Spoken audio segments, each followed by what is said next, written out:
Hello friends, welcome back once again. Friends, आज की class में हम लोग जानेंगे दीप्ति कालिता के बारे में। किसके बारे में? तो दीप्ति कालिता। दीप्ति कालिता। अब जरा पहले दीप्ति कालिता को समझिए कि दीप्ति कालिता में क्या पढ़ना है, क्या जानना है आप लोग को। दीप्ति दो वर्ड से बना हुआ है, एक बना हुआ है दीप्ति। दीप्ति का मतलब दीप्त होना, और दीप्त होने का मतलब क्या हो गया कि प्रकाशमान होना। क्या होना? प्रकाशमान होना। ठीक है। और कालिता का मतलब होता है समय। मतलब क्या? प्रकाशमान होने के समय के आधार पर पौधे के क्या होते हैं, क्रियाकलाप डिपेंड करते हैं। हमने अभी तक आपको अनुक्रियाएं बता रहे थे। हम अभी जितनी भी क्रियाएं आपको मैंने बताई, यह पौधों के आंतरिक क्रियाओं के माध्यम से पौधों के शरीर में होने वाले परिवर्तन की चर्चा किया था, जिसमें मैंने आपको अलग अलग प्रकार के हार्मोन्स के बारे में चर्चा किया। सभी हार्मोन्स के बारे में बताया कि कैसे आंतरिक रूप में वह पौधों के विभिन्न प्रकार के क्रियाकलापों को समाहित करते हैं, अलग अलग रूप में अलग अलग फॉर्म तैयार करके देते हैं। आज की क्लास में हम लोग समझेंगे कि दीप्ति कालिता बाहरी रूप में क्रियाकलाप के साथ साथ यह आंतरिक रूप में पौधे को कितना बड़ा लाभ पहुंचाते हैं। तो हमें क्या जानना है कि दीप्ति कालिता पौधे को कैसे प्रभावित करती है, दीप्ति कालिता होता क्या है। इसके साथ ही हमें जानना है फाइटोक्रोम के बारे में। ठीक है, अर्थात कि किस प्रकार से प्रकाश का वर्णक एक पूरी प्रकाश संश्लेषण या पौधों की पूरी लाइफ में एक महत्वपूर्ण भूमिका निभाते हैं। जरा देखिए इसमें कैसे भूमिका निभाते हैं। चलिए देखते हैं जरा से इसके बारे में। तो कहता है कि प्रकाशमान होने का समय। प्रकाशमान होने का समय। अब प्रकाशमान होने का समय का क्या मतलब है कि पौधे को कितने समय तक प्रकाश चाहिए। पौधे को विकास के लिए प्रकाश कितना समय के लिए चाहिए। जैसे मान लीजिए कि एक इंसान है, एक मानव है आप, तो आपका खाने का भी एक लिमिटेशन है। जैसे मान लीजिए आपका बॉडी है, तो बॉडी को एक लिमिटेशन है कि आपको एक दिन में मान लीजिए कि 50 कैलोरी ऊर्जा के बराबर आपको भोजन करना है। ठीक है। 1 मिलीग्राम प्रोटीन प्राप्त करने वाला आपको प्रोटीन आइटम्स लेने हैं। आपको क्या करना है? 0.5 मिलीग्राम वाला प्राप्त करने वाला वसा की जरूरत है। ठीक है। इस तरह से अलग अलग रूप में ऊर्जा एवं अलग अलग पोषक तत्वों के अनुसार आपके शरीर की आवश्यकताएं यहाँ पर हमें दिखती है। अब वही चीज यहाँ पे लागू होती है कि पौधे जो होंगे, तो उन पौधे को भी एक लिमिटेशन होगा ना कि कितना ऊर्जा चाहिए, कितना पोषक तत्व चाहिए। तो उसके अनुसार प्रकाश का भी एक लिमिटेशन बनेगा। जैसे हमारे शरीर में है, अब ऐसा तो है नहीं कि हमारे शरीर को एनर्जी चाहिए तो 24x7 हम क्या करेंगे कि भोजन करते रहेंगे ताकि हमारे बॉडी फुलफिल होता रहे। तो ऐसा तो होगा नहीं। एक लिमिटेशन है कि सुबह में मैंने नाश्ता किया, दोपहर में हमने खाना किया खाया, उसके बाद शाम में नाश्ता किया, रात में खाना खाया। तो एक लिमिटेशन है कि ये 4 क्रम में हम अपने भोजन को प्राप्त करते हैं। ठीक है। और उसमें भी हमें पता है कि कब क्या लेना है, कब क्या खाना है हमें। ठीक है। जैसे दूध का समय है तो दिन में नहीं पिएंगे, दूध का समय रात में पिएंगे। उसी तरह से पौधे के अंदर है कि पौधे के अंदर दो तरह की क्रिया होती है, एक प्रकाशीय और एक होता है अप्रकाशीय। तो अप्रकाशीय का तो कोई मामला सेटल है सब। अप्रकाशीय का मामला इसलिए सेटल है क्योंकि इसमें प्रकाश की आवश्यकता नहीं है, और जब प्रकाश की आवश्यकता नहीं होगी तो यह क्रिया दिन में करे या यह क्रिया रात में करे, कोई डिफरेंस नहीं होगा। लेकिन प्रकाशीय अवस्था का जो प्रकाशमान क्षेत्र है, इनका तो लिमिटेशन है कि सूर्य की उपस्थिति में ही क्या करेगा, यह अपने क्रियाकलापों को करेगा। सूर्य की उपस्थिति में एक और क्वेश्चन आता है कि यह सूर्य के उपस्थिति में ही अपना भोजन या इस प्रकाश को ही अवशोषित क्यों करेगा, और सूर्य के प्रकाश को अवशोषित करेगा तो इसका कौन सा कलर प्रकाशित करना लेना इंपॉर्टेंट होता है। कलर के बारे में तो चर्चा पीछे भी शायद हमने करा होगा आपसे, लेकिन बात आती है कि यह अपनी भोजन या सभी क्रियाओं के लिए सूर्य के प्रकाश का ही उपयोग क्यों करेगा। ठीक है। दरअसल होता क्या है कि सूर्य की प्रकाश की क्रिया वास्तव में एक प्रकाश नहीं बल्कि एक प्रकार के केमिकल बॉन्ड है, और केमिकल बॉन्ड के टूटने के बाद उत्पन्न होने वाली ऊर्जा है। क्या ऊर्जा है कि सूर्य की प्रकाश अगर निकलने की बात कहिएगा तो दरअसल होता क्या है कि हाइड्रोजन का संलयन होता है और इन हाइड्रोजन से हीलियम बनता है। क्या बनता है? हीलियम का एक एटम बनता है, और इस क्रिया के फलस्वरूप जी हम क्या कहते हैं, इसे नाभिकीय संलयन कहते हैं। और इस नाभिकीय संलयन के बाद यह प्रकाश, अधिक मात्रा में प्रकाश, अलग अलग प्रकार की किरणें, अलग अलग प्रकार के ताप निकलते हैं, और यह ताप जो होती है, अलग अलग ऊर्जाएं जो होती है, अलग अलग किरणें जो होती है, अलग अलग रंग के प्रकाश होते हैं, यही अवशोषित किए जाते हैं। हमें सूर्य से मतलब नहीं, यह हमारा भ्रम रहता है कि सूर्य की उपस्थिति में भोजन करते हैं। सूर्य से मतलब नहीं, सूर्य में उपस्थित किरणें, सूर्य में उपस्थित ऊर्जाएं, जो विटामिन डी का मटेरियल आइटम है, वही सिर्फ हमारे लिए उपयोगी है। अगर वो चीजें, अगर हम क्या कहते हैं, कृत्रिम रूप से अगर इतना समागम करके उतनी तीव्रता के साथ सारी कुछ अगर पौधे को उपलब्ध कराए तो पौधा अपना भोजन बना सकता है। लेकिन हम आज भी उस प्रकार का माहौल जो सूर्य से निकलने वाली ऊर्जा का रेशियो है उसे हमें देने में हम असमर्थ हैं। इस वजह से प्रकाशीय अवस्था के लिए सूर्य पर ही डिपेंडेंसी हमारी बनी है। यहां तक कि ध्रुवीय प्रदेश में जहां पे प्रकाश की कमी होती है, सूर्य आपकी लगभग 3 मंथ 4 मंथ तक सूर्य की किरणें दिखाई नहीं पड़ती, उन क्षेत्रों में भी अगर पौधे लगाने होते हैं ना तो हम लोग ग्रीन हाउस का यूज करते हैं, और ग्रीन हाउस में हम लोग इसी सूर्य के प्रकाश को कैद करते हैं। उस शीशे के घर में इस सूर्य के प्रकाश को कैद करते हैं, और इस सूर्य के प्रकाश के कैद करके अंदर का माहौल एक क्या क्रिएट करते हैं, एक सूर्य के समान क्रिएट करते हैं।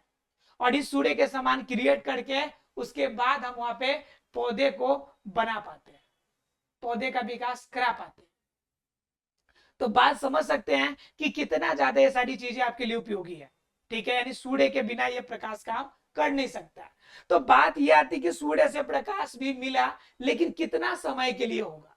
तो इसके अंदर भी होगा, एक तो हो सकता है कि अल्प समय के लिए, ठीक है, अल्प समय, यही अल्प समय वाला, अल्प समय का। एक हो सकता है कि बहुत समय चाहिए, ज्यादा समय चाहिए, ठीक है, थोड़ा ज्यादा समय चाहिए। एक हो सकता है कि पूरी तरह से दिवस समय, दिवस समय चाहिए। तो दिवस का मतलब समझ रहे हैं आप लोग? दिवस का मतलब दिन भर लाइट चाहिए। देखिए कितना लोग होता है कि खाने वाला दिन भर खाने खाता है और फिर भी उसका पेट खाली रहता है। खाना खाने के बाद बाहर जाएगा, कहिएगा कि कुछ खाएगा क्या भाई, चलो ना भाई कुछ खाइए लेते, बड़ी जोर भूख लगा हुआ है। ले भाई, अभी घर से खाना खा के अभी भूख लगा है कि नहीं? फिर उसके बाद क्या होगा कि फिर वहां से खा के आएगा, घर पे पहुंचते पहुंचते भाई भूख लग गया हमको, कुछ बना कुछ खाते हैं। तो बात क्या हो गई कि ये सारी जितनी चीजें हैं तो उनका समय हो गया, उनका समय फिक्स नहीं है, सारा दिन उनको भोजन चाहिए। बॉडी मतलब एग्जॉस्ट ही रह रहा है, हमेशा आपका बॉडी खाली रह रहा है, एनर्जी उनकी कमी रह रही है। तो कंडीशन वही होती है कि कंडीशन क्या होगी कि उनको कितने समय के लिए ऊर्जा चाहिए, कितने देर में वो अपनी बॉडी की जितनी रिक्वायरमेंट होगी उसको फुलफिल कर लेगी। तो एक तो होता है अल्प समय, मतलब क्या, अल्पावधि के लिए। किसके लिए? अल्पावधि के लिए। तो अल्पावधि के अंदर क्या होगा, जरा समझिए इसको। अल्पावधि का मतलब, अल्प का मतलब थोड़ा, अवधि का मतलब समय, ठीक है। अल्प का मतलब थोड़ा और अवधि का मतलब समय। मतलब क्या कि ऐसे पौधे जिनको थोड़ा समय के लिए ही ऊर्जा चाहिए, थोड़ा समय के लिए ही क्या चाहिए, तो प्रकाश चाहिए, प्रकाश चाहिए, लेकिन कम समय के लिए चाहिए। तो इनके कैटेगरी में कौन आ जाएगा? सोयाबीन है, सोयाबीन है।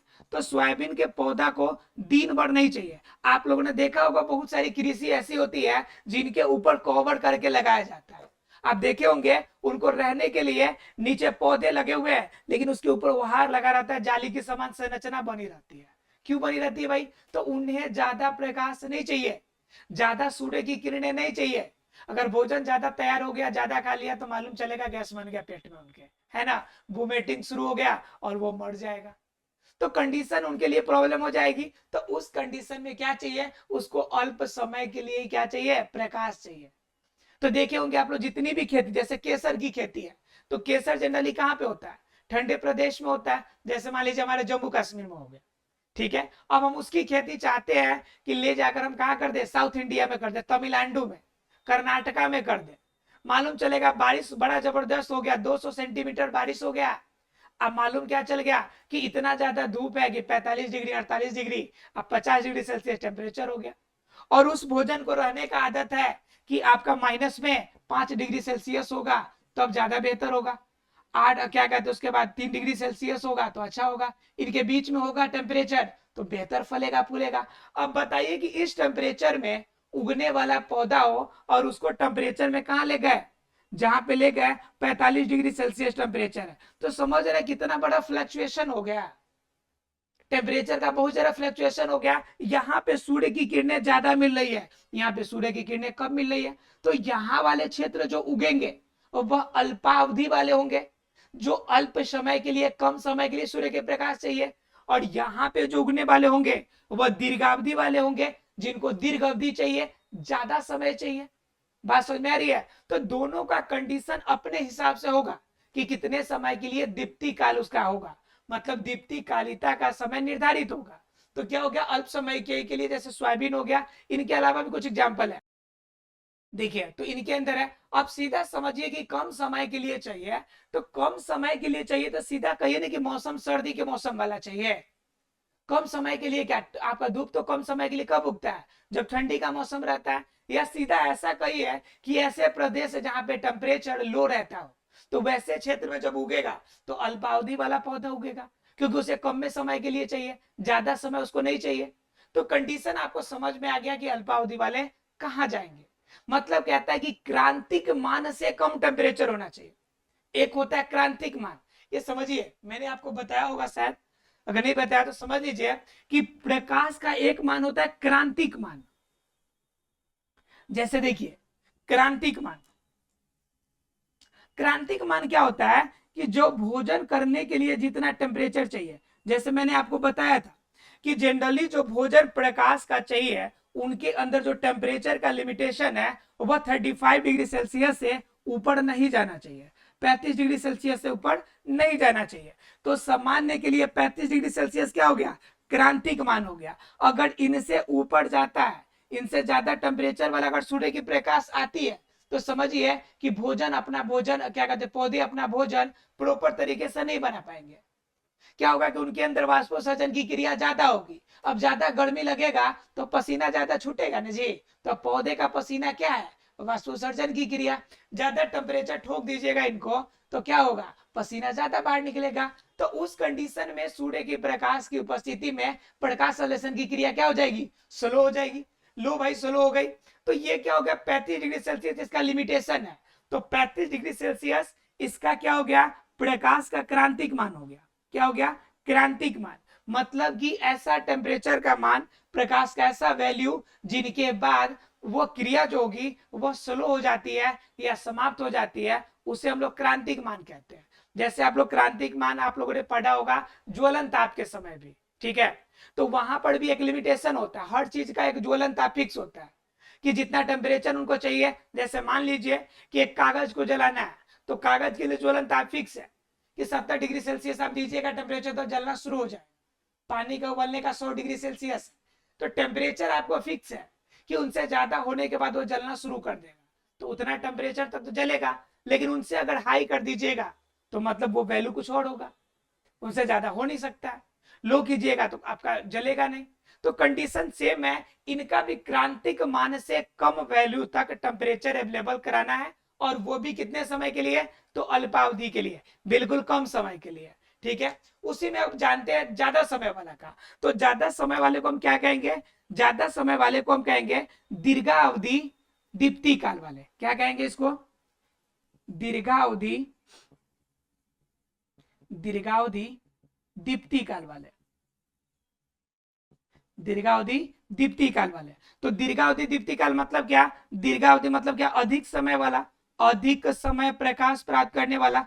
अब जरा सा सोच के बताइए कि अधिक समय प्रकाश का मान किन क्षेत्रों में ज्यादा होगा, अधिक क्षेत्र प्रकाश मान कहां पे होगा, तो जहां पे क्या होगा, टेम्परेचर बिल्कुल हाई वाला हो, हम जैसे बात कर रहे थे अभी तमिलनाडु का, हम किसकी बात कर रहे थे, तमिलनाडु का। वहां के लोग एकदम ब्लैक ब्यूटी होते हैं, बिल्कुल गुड क्वालिटी का ब्लैक ब्यूटी होते हैं ना जी। देखिएगा, अगर रात में गलती से देख लीजिएगा तो टर्च मार के चेक करना पड़ेगा कि उसका मुंह किधर है, बॉडी कपड़ा किधर पहना हुआ है। इतना जबरदस्त सुंदर होता है ब्लैक ब्यूटी। ठीक है, एक छोटा सा है, समझ लीजिए उसके बारे में। क्या हुआ कि एक बार इंडिया और पाकिस्तान की, सॉरी, इंडिया और वेस्ट इंडीज की रात में हुई थी मैच।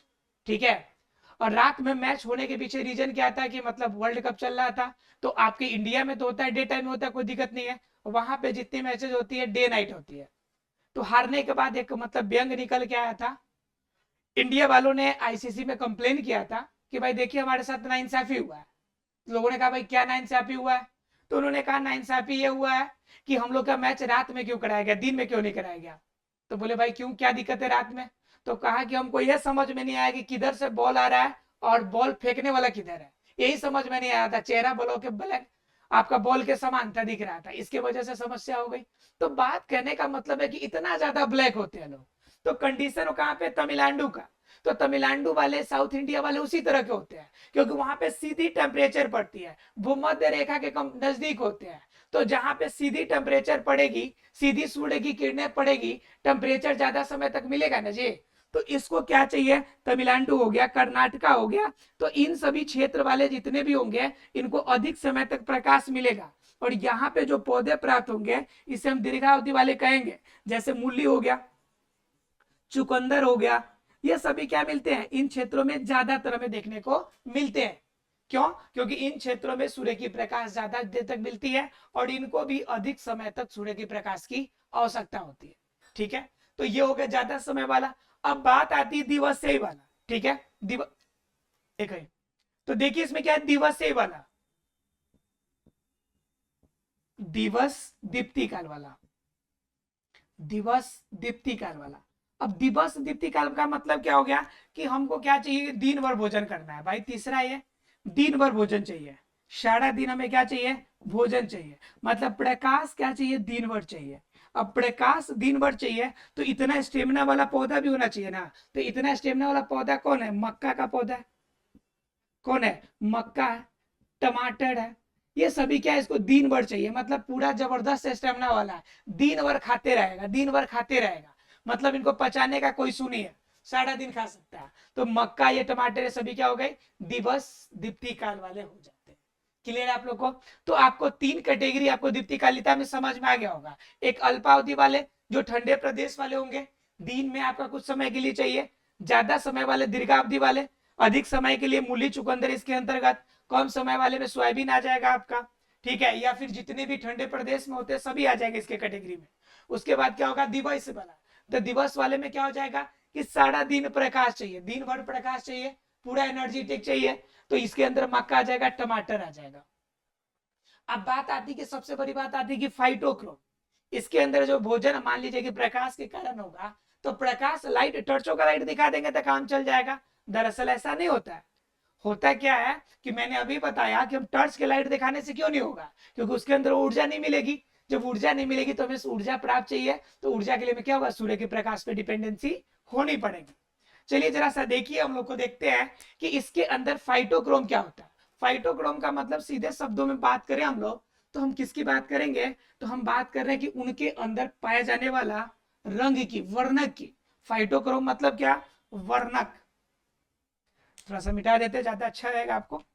देखिए, तो अब देखिए हम बात करने वाले सूर्य के प्रकाश से प्राप्त वर्णक की। सूर्य प्रकाश वर्णक, ठीक है, जिसे हम लोग क्या कहेंगे, जिसे हम लोग कहते हैं फाइटोक्रोम। फाइटोक्रोम मतलब पौधों के अंदर पाए जाने वाला वर्णक जो उसे एक्सेप्ट करेगा, फाइटोक्रोम, फाइटोक्रोम, राइट। ठीक है, फाइटो का मतलब होता है पौधा यानी कि पादप, और क्रोम का मतलब होता है रंग यानी कि वर्णक, यानी कलर, वर्ण या वर्णक। क्लियर हो गया। अब पौधा का वर्ण, रंग यानी कि वर्णक, तो उसे क्या कहेंगे, फाइटोक्रोम ही तो कहेंगे। अब फाइटोक्रोम के मतलब क्या होता है कि किस प्रकाश में अपना भोजन सबसे ज्यादा बनाएगा। तो दरअसल क्या होता है कि इनके भी एंजाइम्स होते हैं, इनके भी कंडीशन होते हैं कि किस कंडीशन में वो बनाएगा और किस कंडीशन में वो नहीं बनाएगा। ठीक है, तो सबसे ज्यादा फाइटोक्रोम की बात कीजिएगा तो भोजन को अवशोषित करने के लिए जो सबसे ज्यादा कलर चाहिए वो रेड कलर सबसे ज्यादा फेवरेबल होता है। रेड कलर अर्थात कि लाल रंग जो होते हैं वह पौधों के लिए ज्यादा उपयोगी होते हैं और ज्यादा इसी का अवशोषण होता है और भोजन इसमें फास्ट बनता है। ठीक है, अब रेड कलर ये लेगा तो इनके अंदर क्रियाएं क्या होंगी? इनके अंदर क्रियाएं होती है, कंडीशन देखिए इसमें क्या होगा कि इसके अंदर जो फाइटोक्रोम होगा वो दो तरह का होगा। फाइटोक्रोम जो होगा वर्णक पौधे के अंदर कितने प्रकार के?